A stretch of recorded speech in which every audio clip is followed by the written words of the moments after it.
দেখুন, নির্বাচনী পরিবেশ সুষ্ঠু করার ক্ষেত্রে নির্বাচন কমিশনের সদিচ্ছাটা বেশি জরুরি। আমরা এখানে দেখতে পাচ্ছি নির্বাচন কমিশনের যে সদিচ্ছার জায়গাটা, সেটাতেই যথেষ্ট ঘাটতি রয়েছে। গতকাল রাতে ওনাদের নির্বাচন কমিশনের ভেতরে সাবেক ছাত্রদল নেতা, বর্তমান ঢাকা যুবদল নেতা, বর্তমান ছাত্রদল আহ্বায়ক এবং একই সাথে দুজন বিএনপিপন্থী নেতা, বিএনপিপন্থী শিক্ষক ঢুকে কিভাবে বৈঠক করেন, সে জায়গায় ওনারা কিন্তু যথেষ্ট ক্লারিফিকেশন দিতে পারেননি। সেই জায়গা থেকে ওনারা গতকালকে আরও কিছু ব্যাপারে আমাদেরকে ক্লিয়ার করেছেন যে আজকে বহিরাগত নিয়ন্ত্রণ থাকবে, প্রাক্তন শিক্ষার্থী নিয়ন্ত্রণ থাকবে, সে জায়গাটাও আমরা দেখতে পাচ্ছি না।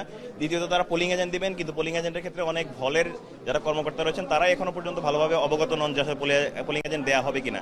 এরপর আমরা শুনতে পেয়েছি বিভিন্ন হলে প্রয়োজনের অতিরিক্ত যারা ভোটার সংখ্যা, নির্দিষ্ট ভোটার সংখ্যার অতিরিক্ত ব্যালট পেপার ভেতরে ঢুকেছে। আমরা এই ব্যাপারে স্পষ্ট বার্তা দিতে চাই, আমরা এবং এখনই যোগাযোগ করছি সেই জায়গাগুলোতে যেন অতিরিক্ত ব্যালট পেপারগুলো বাইরে নিয়ে আসে। সার্বিকভাবে দেখা যাচ্ছে যে নির্বাচন কমিশন আসলে একটি ষড়যন্ত্রমূলক একটা পরিবেশ তৈরি করছে। আমরা অবিলম্বে নির্বাচন কমিশনকে আহ্বান জানাচ্ছি ওনারা যেন এই পরিবেশটাকে দ্রুত ফিক্স করে ফেলেন এবং নির্বাচনের একটি সুষ্ঠু পরিবেশ ওনারা নিশ্চিত করেন।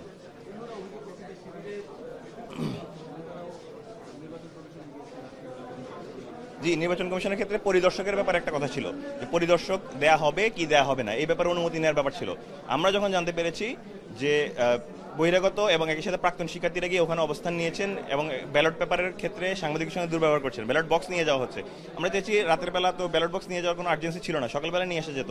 সার্বিক দিক মিলিয়ে আমাদের ছাত্র সংগঠনের প্রতিনিধি হিসেবে তিনি গিয়েছিলেন এবং পরিদর্শক রাখা হবে কি হবে না সে জায়গায় আধা ঘন্টায় প্রশাসনের কাছে জানতে চেয়েছিলেন যে পরিদর্শক যদি রাখা হয় আমি এখানে থাকবো, নতুবা পরিদর্শক যদি অনুমোদন দেওয়া না হয় তাহলে কোনো প্রাক্তন শিক্ষার্থী থাকবে না। কিন্তু সেই জায়গায় প্রশাসন তারও সে জায়গাগুলো দেখাতে ব্যর্থ হয়েছে।